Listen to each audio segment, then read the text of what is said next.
Have you ever stopped to think how long your home would remain livable if the power went out today, right now, in the middle of winter? I'm not talking about a 2-hour blackout, but a real collapse. One where the electrical grid goes down for days, weeks, maybe months. No heater, no air conditioning, no hot shower. Just you, the temperature dropping, and the harsh reality that cold is one of the most efficient killers in any crisis scenario. Before anything else, if you take your survival seriously and know you can't depend on the system, subscribe to the channel right now, hit the like button, and comment later which of these methods you already have at home. This isn't entertainment, it's real preparation, and it could be the difference between resisting or succumbing when the world goes dark. When power fails in an emergency scenario, people think about food, water, and security when a switch is right, but they underestimate the cold. Hypothermia isn't something distant from movies. It's an everyday threat in real emergencies. In crises like historic winter storms in the United States, in Europe, and even in cold regions of South America, people have died inside their own homes because the combination of a blackout with low temperatures turned their home into a giant refrigerator. And here's a point many people ignore. The human body starts losing functionality long before you feel like you're freezing to death. Your fingers stiffen, your coordination fails, your reasoning slows down. Trying to light a fire, set up shelter, or cook when you're already semi-frozen is nearly impossible. That's why heating in a collapse scenario isn't a luxury, it's a priority. We're going to talk now about 11 heating sources that don't depend on electricity that you can start stockpiling and preparing right now. But I'm not just going to list them, because lists without context don't save anyone. I'm going to show you how they work, what the risks are, what's worth stockpiling, and what can turn into a deadly trap inside your home if you use it wrong. The question you need to ask is, if the electrical system fails for 10 days in the height of winter, do you have a safe and continuous way to keep your family warm without dying from intoxication, fire, or lack of fuel? The first heating source without electricity that you need to seriously consider is the good old wood stove or real fireplace, not the decorative kind. In many cold countries, old houses still have functional fireplaces or wood stoves precisely because, for decades, this was the only means of heating the environment and cooking. The big advantage is that firewood is a relatively accessible fuel, easy to stockpile, and if you live in rural areas or have access to areas with trees, it can be renewable. But here comes the critical detail many people ignore. Having a fireplace or wood stove is useless if the chimney isn't clean, well installed, and has good draft. Creosote buildup in chimneys is one of the biggest causes of house fires with fireplaces. Additionally, poor ventilation and smoke backing up indoors can cause carbon monoxide poisoning. So, if you have a fireplace or plan to install a wood stove, preparation isn't just buying, it's keeping the chimney clean, installing smoke detectors, and if possible, a carbon monoxide detector, plus ensuring air intakes in the environment. Do you know when your chimney was last cleaned? If the answer is, I don't remember, that's a silent danger. Firewood itself also requires strategy. Green wood burns poorly, generates lots of smoke and little heat. The ideal is dry, seasoned wood with at least 6 months to a year of air drying, depending on the type of wood and climate. And storing firewood outside, under cover, is as important as having the fireplace. People who only buy firewood when they need it are always one step behind in a prolonged emergency scenario. How long would your firewood pile last heating the house 24 hours a day in a cold wave? If you've never done this calculation, it's time to face that math. The second electricity-free heating source that many people underestimate are portable gas heaters, like those that run on LPG cylinders or butane and propane canisters. They're common in camping, ice fishing, and emergency use, and have a big advantage. They're compact, relatively efficient, and easy to store. But here the risk is double: fire and intoxication. Many models are approved for indoor use with adequate ventilation, and that's not manual phrasing for decoration. Gas combustion produces carbon dioxide, water vapor, and, under wrong conditions, carbon monoxide, which is odorless and deadly. If you're going to choose a portable gas heater, you need to study the manual carefully, ensure some air renewal in the environment, even if that means a small window slightly open, and never sleep with the heater on in a completely closed room.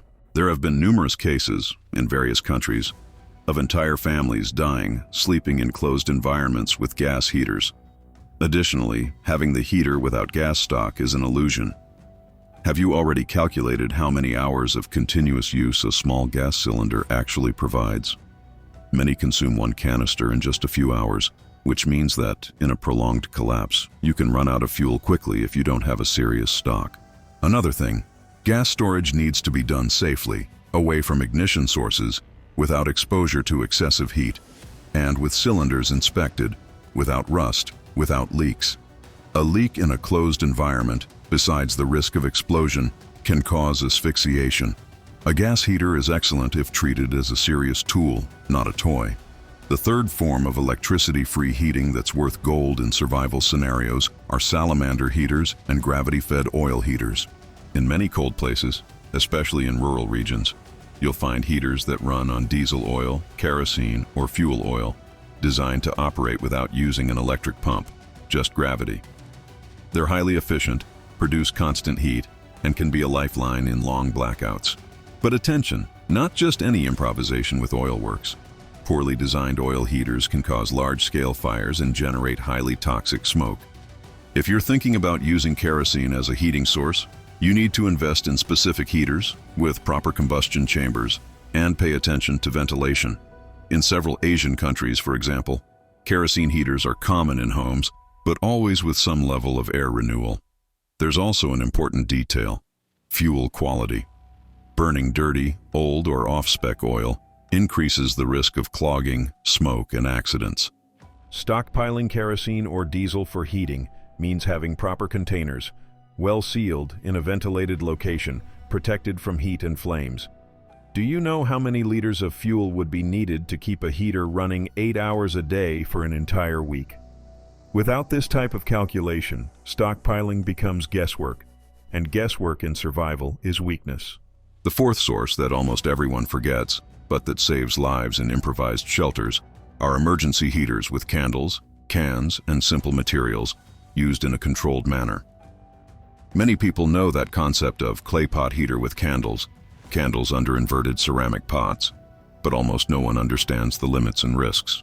The truth is, this type of system won't turn a cold house into a cozy environment, but it can raise the temperature of a small space a few degrees, and in an extreme situation, a few degrees make the difference between discomfort and hypothermia. However, any flame in a small environment brings clear dangers: fire and lack of oxygen. Knocked over candles, proximity to curtains or fabrics, use on unstable shelves. All of this has already caused numerous house fires. If you're thinking about using candles as auxiliary heating, treat them first as a source of lighting and minimal heat, not as a main solution. Use stable holders, metal bases, keep distance from flammable materials, and never leave candles burning unsupervised, especially if there are children or animals. A common mistake is trying to heat a closed car with candles during snowstorms. This can kill by intoxication or fire. In small shelters, like tents or improvised shelters in urban environments, using candles requires air renewal and constant vigilance. In survival kits, candles are excellent for heating small surfaces, melting ice, helping to start fires, and providing lighting, but depending on them as a main heater is dangerous naivety. The fifth electricity-free heating source you need to consider is heating from camping stoves and cookers, as long as used with great caution. Gas, alcohol, or solid fuel stoves were designed for cooking, not to serve as room heaters. However, in extremely cold environments, it's common to see people using stoves to break the ice inside cabins, tents, or even inside houses during blackouts. This is a minefield between necessity and risk. Fuel combustion in stoves produces the same dangers: carbon monoxide, carbon dioxide, and fire risk. In high mountain tents, for example, experienced mountaineers know how to cook with stoves in improvised shelters, but they open ventilation gaps, monitor usage time, and never sleep with the stove on. If you plan to use a stove in an emergency, the priority is always cooking in boiling water, not heating the environment. The heat generated will be a bonus, not the main objective. Have carbon monoxide detectors if you're going to do any type of burning inside a closed environment. Use stable bases, move away fuels, curtains, paper, mattresses. Keep a fire extinguisher, or at least a bucket with sand or water at hand. And never improvise alternative fuels that aren't compatible with your stove. This greatly increases the risk of explosion or fire. In summary, a stove can help you not freeze, but only if you understand it was made for cooking, and adapting it as a heat source requires discipline and extreme care. The sixth form of electricity-free heating is the smart use of hot water bottles and thermal bags as direct body heating, not environment heating. This is perhaps one of the most underestimated and, at the same time, safest and most efficient techniques. When you boil water, whether on a wood stove, gas stove, fireplace, or other method, you can transfer that heat to heat-resistant bottles or thermal bags designed for this. Wrap them in towels or fabrics and use them directly against the body, between blankets, inside the sleeping bag, or close to areas of high blood circulation, like torso, groin, and armpits. This technique is widely used in high mountain environments, snow camping, and even in old hospitals. The critical point is using proper containers. Very thin bottles can crack, leak, and cause burns.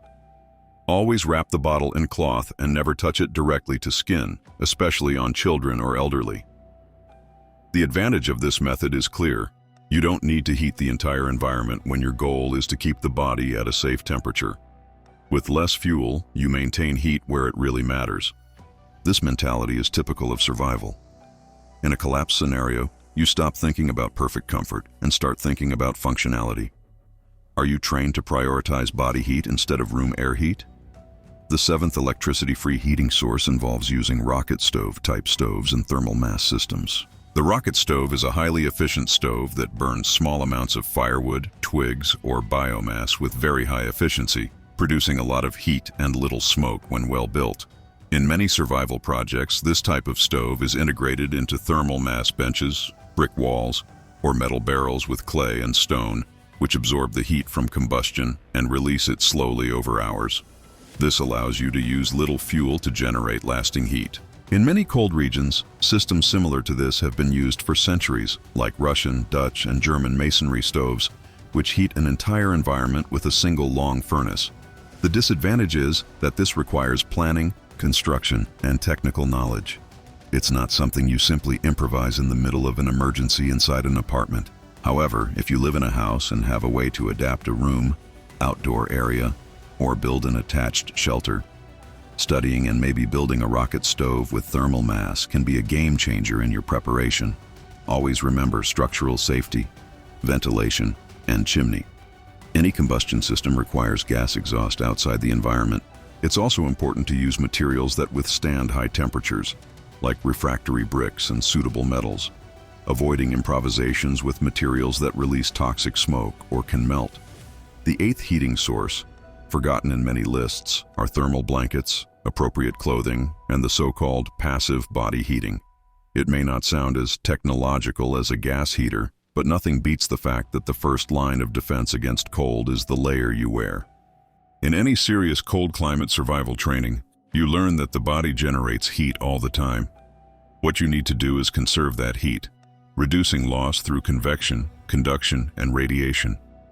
This means using layered clothing, a base layer that wicks moisture from the skin, an insulating middle layer, like wool or fleece, and an outer layer that cuts wind and, if possible, protects from rain or snow. Emergency thermal blankets, those thin metallized ones, reflect up to 80 to 90% of body heat back to the body when used correctly. They're not pleasant like a wool blanket, but in an emergency situation, they can save lives.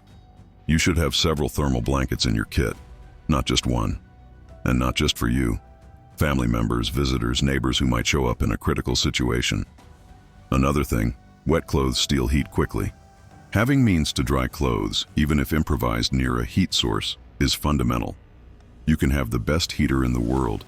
If you continue with damp clothes, you'll lose heat very quickly. The ninth form of electricity-free heating involves using disposable chemical heaters like those hand warmers, foot warmers, and similar, widely used by hunters, fishermen, military, and athletes in cold weather. These packets contain mixtures that, in contact with air, start an exothermic reaction and release heat for several hours. They don't heat an entire environment, of course, but can keep extremities warm, protect fingers, feet, internal pockets, or be used inside gloves and boots. In a prolonged survival situation, preserving circulation in hands and feet means reducing the risk of frostbite and severe injuries. However, these heaters have an expiration date, lose efficiency over time, and need oxygen to activate. Additionally, they're not renewable fuel. The stock runs out, the heat source ends. That's why you should view these heaters as a complement, not as the main solution. They're perfect for immediate emergency situations, external operations, evacuations in cold weather, or for critical periods while you set up another more stable heat source. Stockpiling some packets can be good, but depending on them as Plan A is a strategic mistake. The 10th electricity-free heating source is passive solar heating systems.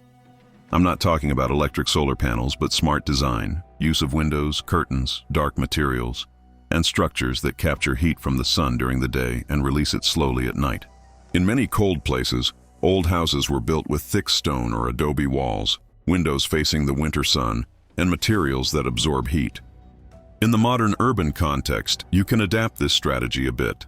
Use thick curtains at night to reduce heat loss, open curtains wide during the day on windows facing the sun, place dark objects in places where light hits to absorb more heat, and even create hot zones of the house, concentrating people, mattresses, and activities in rooms that receive more sun.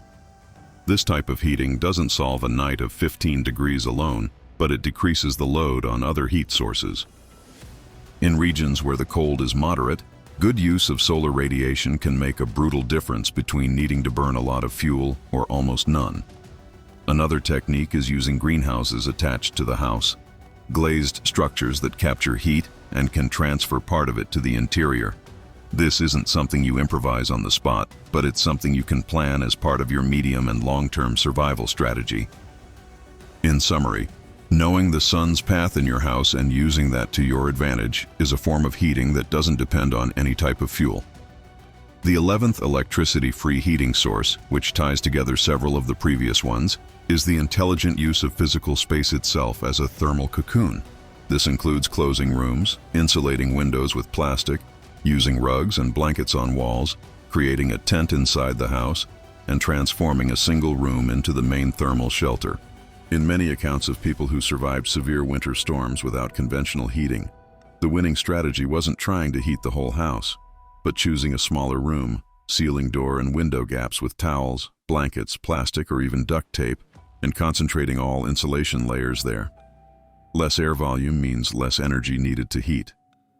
You can use mattresses leaned against cold walls, hang thick blankets as internal extra walls, improvise floors with cardboard, rugs, and any material that creates a barrier between the body and the frozen ground. The body loses a lot of heat through conduction with cold surfaces. So getting off the ground, even if just a few inches using pallets, mattresses, or layers of cardboard and blankets, is extremely important. In a collapse scenario, the thermal bunker room of your house needs to be defined. Do you already know which is the environment with fewer windows, less wind, easier to heat? Or will you decide that when the cold and darkness have already arrived? Now that we've gone through the 11 main types of electricity-free heating sources, wood stoves and fireplaces, gas heaters, oil kerosene heaters, controlled candle heaters, camping stoves, hot water bottles, rocket stoves and thermal mass, clothes and thermal blankets, chemical heaters, passive solar heating, and use of internal thermal cocoons, comes the part few people face. Integrating all this into a real survival plan. It's no use having a fireplace if you don't have firewood. It's no use having a stove if you didn't stockpile gas. It's no use having good clothes if they're stored in a chest you never open and don't even remember what's in it. Preparation is the connection between resources, knowledge, and practice. A critical point that needs to be said loud and clear. Every form of heating that involves flame or combustion in an indoor environment brings risk of carbon monoxide. This gas is invisible, odorless, tasteless, and kills quickly. Headache, dizziness, nausea, mental confusion. These are warning signs. In many fatal accidents, victims don't even realize they're being poisoned. That's why, if you plan to use any type of fuel-based heating, wood, gas, liquid fuel, solid fuels, having carbon monoxide detectors is one of the smartest measures you can take. They're cheap compared to the cost of a life, and they work without depending exclusively on the electrical grid. Many use batteries.